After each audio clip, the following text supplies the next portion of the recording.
बिट्टू, तुम पूरे आधे घंटे लेट हो। मैम, रास्ते में आते टाइम मैंने एक बोर्ड पढ़ा और उस पे लिखा था स्कूल अहेड गो स्लो, इसलिए मैंने अपनी स्पीड एकदम कम कर दी और मुझे आने में लेट हो गया।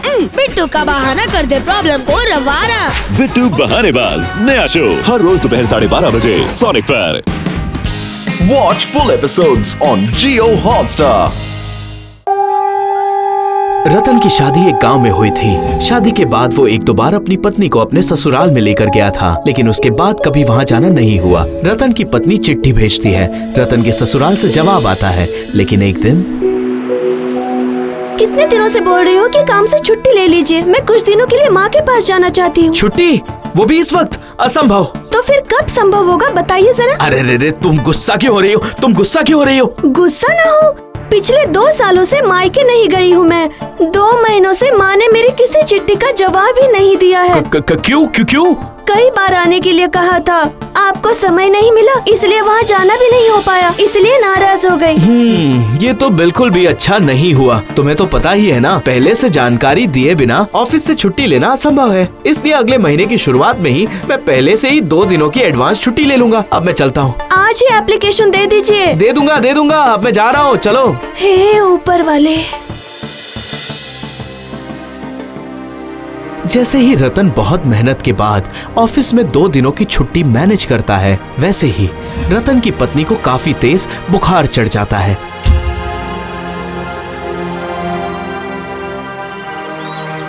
जैसे ही उसकी तबीयत ठीक होती है तो, क्यों भाग्यवान, अब कैसी हो तुम? अच्छी हूँ।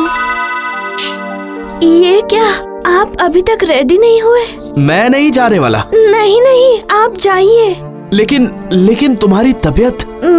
मैं अभी स्वस्थ हूँ, मैं अपना ख्याल रखूंगी, प्लीज आप जाइए। नहीं, देखो तुम समझ नहीं रही हो। नहीं, मैं आपकी कोई बात नहीं सुनूंगी।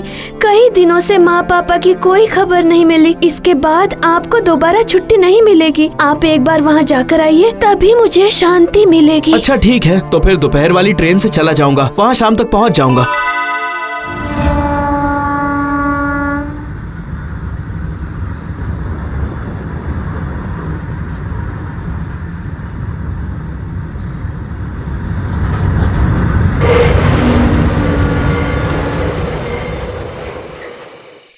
बाप रे, इस स्टेशन में तो कोई भी नहीं है। आखिर होंगे भी कैसे? सर्दी की रात जो है, ऊपर से ये ट्रेन भी काफी लेट आई है। मुझे मिठाई खरीदनी है। आखिर एक दामाद अपने ससुराल इतने दिनों के बाद जो जा रहा है।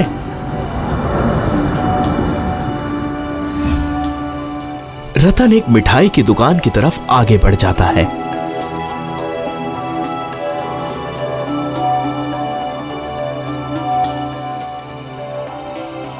भैया, रिक्शा स्टैंड कहाँ है? वो रहा उधर। हाँ, उधर जाओ।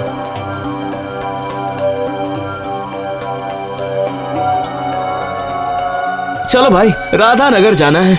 नहीं भाई, इतनी रात को ठंड में मैं नहीं जाऊंगा। अरे चलो ना, थोड़ा ज्यादा पैसे दे दूंगा। भाई हम गरीब आदमी है, लेकिन जिंदगी की कीमत है। ठीक है। बड़ा आया। अरे शहर में रहता हूँ तो क्या मुझसे चला नहीं जाता? मैं चलकर चला जाऊंगा। जब मुझे रास्ता पता है तो फिर किस बात की परेशानी। कमलपुर पार करते ही राधा नगर आ जाएगा। लेकिन इस रास्ते में काफी अंधेरा है, अगर साथ में एक टॉर्च ले आता तो ज्यादा अच्छा होता। रतन अंधेरे की वजह से जरा संभल कर चलता है, लेकिन तभी उसे ऐसा महसूस होता है कि जैसे उसके कोई पीछे आ रहा हो। वो 1-2 बार पीछे देखता है, लेकिन उसे कोई दिखाई नहीं देता। वो सोचता है कि ये उसका भ्रम है। उसका पूरा शरीर कांप उठता है। अचानक ही, उधर नहीं दामाद जी, इस तरफ। कौन? दामाद जी, मैं रामू मतलब हमारा वाला रामू? आपके ससुराल का नौकर रामू। लेकिन तुम इस तरह से धुंधले क्यों दिखाई दे रहे हो? कुआंसे की वजह से मालिक। क्या मतलब? यहाँ बाकी सब चीजें तो साफ दिखाई दे रही हैं। मालिक, घर जाकर सब कुछ समझा दूंगा। काफी रात हो चुकी है। मालकिन बता रही थी कि आज अमावस्या है। जल्दी चलिए, मैं आपके आगे आगे चलता हूँ, ठीक है? अरे ये क्या, तुम कहाँ हो रामू? यहाँ सामने। तुम इतनी जल्दी मुझसे आगे कैसे चले गए भाई? आप इन बातों की चिंता छोड़िए, चारों तरफ घना अंधेरा है। आप सामने देखकर चलिए, मैं दिखाई दे रहा हूँ ना? हाँ हाँ, लेकिन एक परछाई की तरह। बस इतने से ही काम हो जाएगा। मेरे पीछे पीछे चलते रहिए। तुम जरा मेरे साथ साथ चलो ना, इतना आगे क्यों चल रहे हो तुम? यहाँ का रास्ता बहुत खराब है मालिक। अगर मैं आगे आगे नहीं चला तो आपको सावधान नहीं कर पाऊंगा।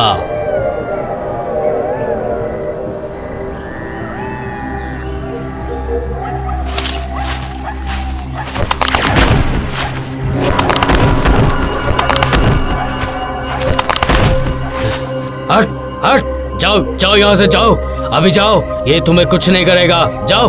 किसे भगा रहे हो रामू? आप बात मत कीजिए और चलिए। मैंने कहा ना, आज अमावस्या है। माँ माँ माँ,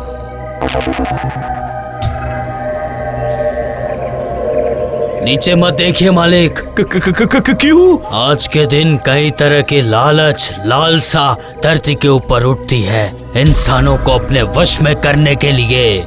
आइए, वो रहा आपका ससुराल। तुम अंदर नहीं चलोगे रामू? नहीं दामाद जी, मुझे यहाँ कुछ काम खत्म करना है। आप जाइए, अंदर जाइए, मालकिन आपका इंतजार कर रही है।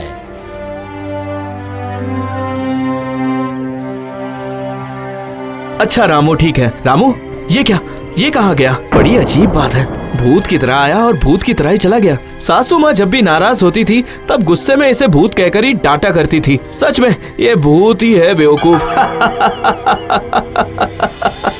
रतन अपने ससुराल आकर देखता है कि घर के अंदर से एक धीमी सी रोशनी आ रही है, लेकिन इंसान का कोई नामो निशान नहीं।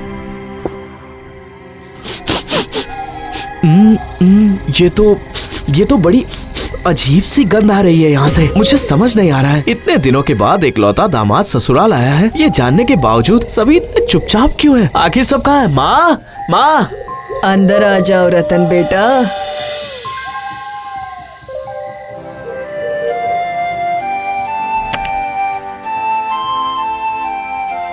अब ये क्या है? ऐसा लग रहा है जैसे इस कमरे में कई दिनों से किसी ने झाड़ू तक नहीं लगाया है। वहीं बैठ जाओ बेटा। यहाँ पर? हाँ, उसी खटिया पर। तुम आने वाले थे इसीलिए मैंने कमरे में लालटेन जला कर रखा था। बैठो। गांव वाले रात में थोड़ी देर जाग नहीं सकते क्या? अभी तो सिर्फ 10 ही बजे और सभी सो भी गए। दामाद आने वाला है ये जानने के बावजूद। तुम तब तक कुछ खा लो। देखो तो, तुम्हारे बगल में रखा है। अरे ये सब कहाँ से आया? किसने रखा है यहाँ पर? रामू ने रखा है, तुमने ध्यान नहीं दिया। चलो खा लो। माँ, वो मेरा दामाद है। ओ, हम नहीं जानते, उसे हम वापस जाने नहीं देंगे। बिल्कुल सही कहा। यहाँ पर इस जगह पर आकर यहाँ से वापस कोई नहीं लौटता। वो मेरा दामाद है, मैं उसे कोई नुकसान नहीं पहुँचने दूंगी। आखिर तुम इतने लोगों को रोकोगी कैसे? नियम के खिलाफ जाने पर तुम्हें तहखाने में भेज दिया जाएगा। उसे तो हमें किसी भी तरह मारना ही पड़ेगा। नहीं नहीं नहीं।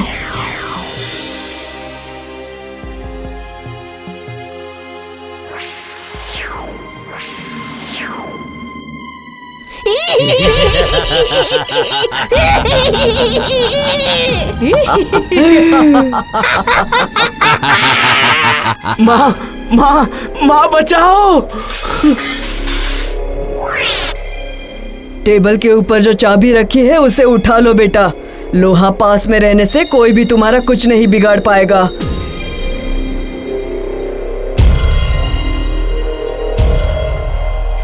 जाओ, भाग जाओ बेटा, यहाँ से भाग जाओ, दौड़ो।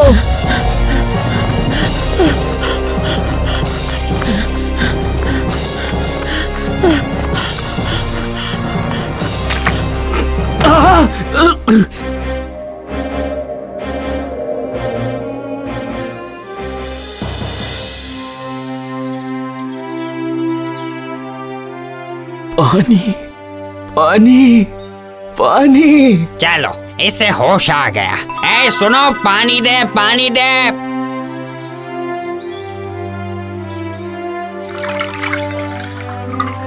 मैं कहाँ पर हूँ? ये कमलपुर गांव है, कमलपुर गांव। मेरा ससुराल कहाँ गया? मैं तो ससुराल आया था। आपका ससुराल कहाँ है? वो राधानगर गांव में है। मैं कल रात अपनी ससुराल में गया था। क्या ये क्या कह रहे हो तुम? वो गांव तो अब शमशान बन चुका है। अरे भाई, लगभग 2 महीने पहले हैजा की वजह से वो गांव उजड़ गया और उसके बाद वहाँ पर कोई भी जिंदा नहीं बचा है। उस गांव में कोई नहीं जाता। आपकी किस्मत अच्छी है कि आप जिंदा रह गए। वैसे आपको जाना कहाँ है? कोलकाता। रतन एक रिक्शा लेकर तुरंत स्टेशन आ जाता है। उस वक्त भी उसके हाथ पैर कांप रहे थे। स्टेशन पर रुकी हुई ट्रेन पर एक खाली खिड़की के सामने जाकर वो बैठ जाता है। ट्रेन चलने लगती है।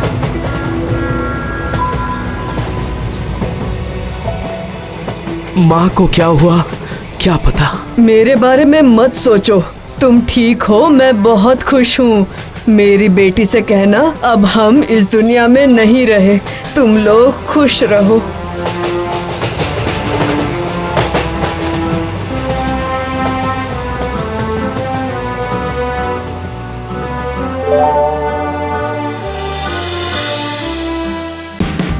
Watch India's largest kids library only on Jio Hotstar. Download the app now.